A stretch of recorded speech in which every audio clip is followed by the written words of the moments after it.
Andy Austin here with another chapter from The Rainbow Machine, Tales from a Neurolinguist Journey by Andrew T. Austin. You can buy it on Amazon and leave a review, that would be muchly appreciated.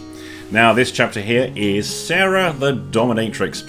Obviously not her real name. This was somebody I used to work with actually as a student, who on qualifying and then becoming quite dissatisfied with her job took on an alternative career path.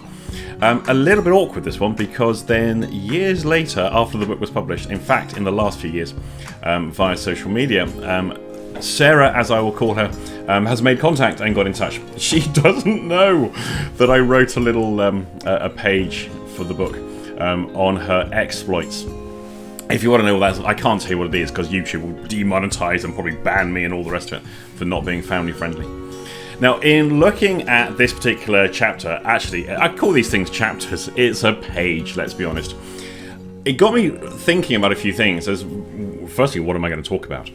But also, some of the memories because I've not worked as a nurse now for a lot of years. I finished entirely working clinically at around about 2000. And then for a number of years afterwards, I worked in varying roles using my nursing qualification as an occupational health advisor. And I worked for a number of different companies and did lots of consulting work for lots of small companies, usually a few days here and there, a couple of weeks or a month, here and there, looking at occupational health related issues, sickness, absence, all that kind of stuff. So I actually finished working at the hospital at around about 2000. I left because I was suitably unhappy with a particular situation, and to my eternal embarrassment, I didn't just leave and go find another job. I had a scene. I took my badge off. I actually took off my name badge and threw it down on the desk. I'm leaving and I shall never come here again. All very childish and foolish and quite emotional back in those days. And that's one of the things I remember about working in care work environments, because I'm dealing with high intensity work where the consequences of doing something wrong are incredibly high. The work pressures upon the staff were incredibly high. There was never enough nurses. I mean, back then the staffing levels were absolutely appalling, and that was largely what led to a lot of my dissatisfaction, because we didn't have enough staff and there was too much pressure on, and there would be criticism if we didn't perform our jobs correctly. Well, how can you do your job correctly when you're working on a 1/3 staffing capacity and so forth? And so it all got quite intense, and the relationships people have with each other are also quite intense. Because when you're dealing with, in any profession, I think if you're in the fire brigade, if you're in the ambulance service, if you're in the police force, if you're in the military, one of those jobs where it's an insider-outsider divide. A cop coming home from a day on shift on doing stuff that cops have to do, to a family who have no concept of that. Oh, how was your day at work, dear? Did you have a nice day? You can see how things can be problematic to somebody who doesn't know that life. And I think there's lots and lots of jobs and occupations like that. And hospital work very much is like that. It's an insider-outsider divide between really people understanding what people actually go through on a day-to-day working basis.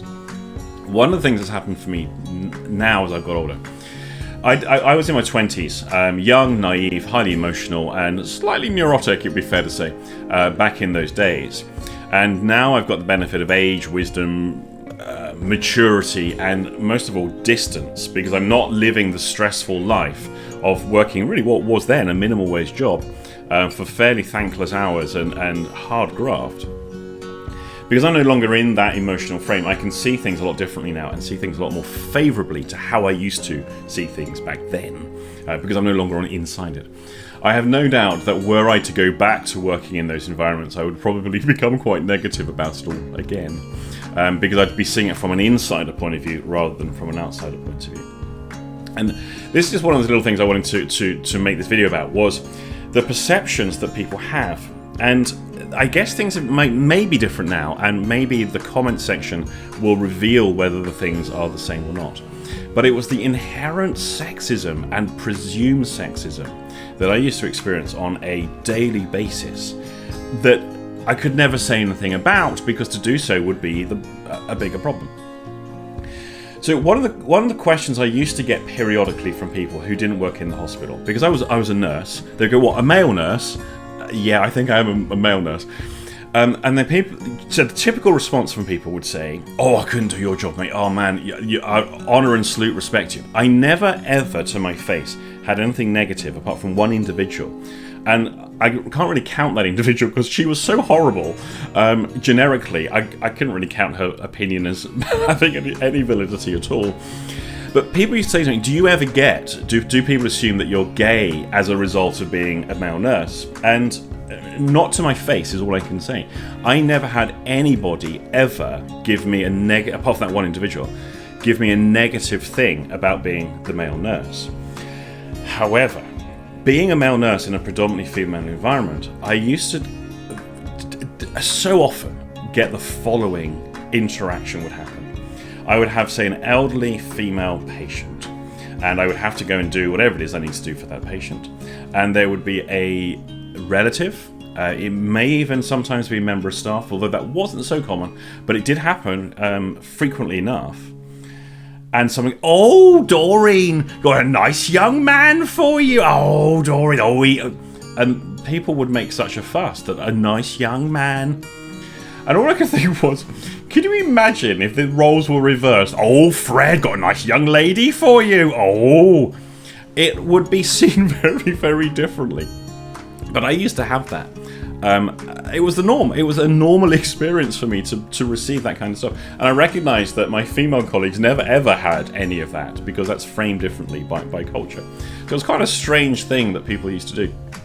And there was one other thing that occurred to me again as I was thinking about some of the stuff that I used to experience. As a guy doing nursing work, and there's a lot of fairly intimate and fairly embarrassing, humiliating things that nurses do. I mean, if you go into hospital for in-hospital treatment, leave your dignity at the door, because I tell you, staff and procedures and treatments have 1,000 ways to strip you of your dignity. One of those things is being a guy doing fairly intimate things procedurally with female patients. I don't recall a single incidence of a female patient saying, "I don't want a guy doing that." I don't recall a single objection or awkward scenario that ever arose from that. However, I remember loads. I mean, it was so many, it was normal for guys to request a male nurse, if available, to do the things that they wanted to do, which always took me by surprise, because I would expect, if you're having, say, your catheter put in, catheter taken out, I don't know about you, but I would rather have a lady do that. But a lot of guys would rather have a guy do that, and that caught my attention, because some of the sexism roles within culture and society are largely presumed, but don't always match up to what actually is going on. And it was so common for guys to prefer to have men do intimate procedures with them rather than have women do it. I think younger guys don't mind so much if it's an older woman because it's the mother-son type familiarity role. But it's just one of those things that caught my attention.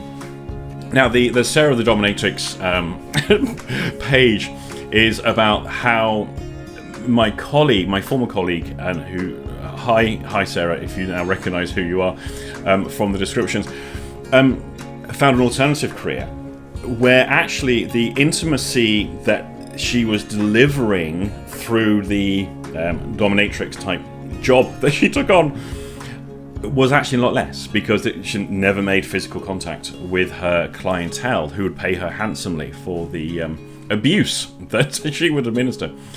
So people would actually pay to have that humiliation, to pay to have that degradation, and she was quite happy to administer that. Whereas in hospitals, of course, we're trying to safeguard as much as possible people's dignity and not humiliate them wherever possible.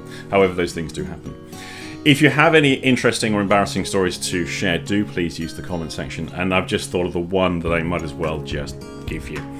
And it may not sound that particularly awkward, but it was my personal coup de grace in terms of embarrassing moments.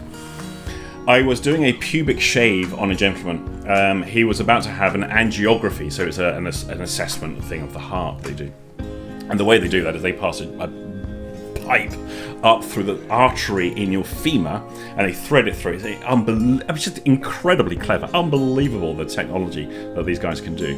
And they thread it up through from the groin up towards the heart. And one of the things you would do is do a pubic shave on people. Now, the main reason for that is because they're putting a hole into a femoral artery, high pressure. So they've got to put a dressing on that afterwards, and they use industrial glue to make sure that thing sticks afterwards. They put a clamp on initially to help seal up the hole.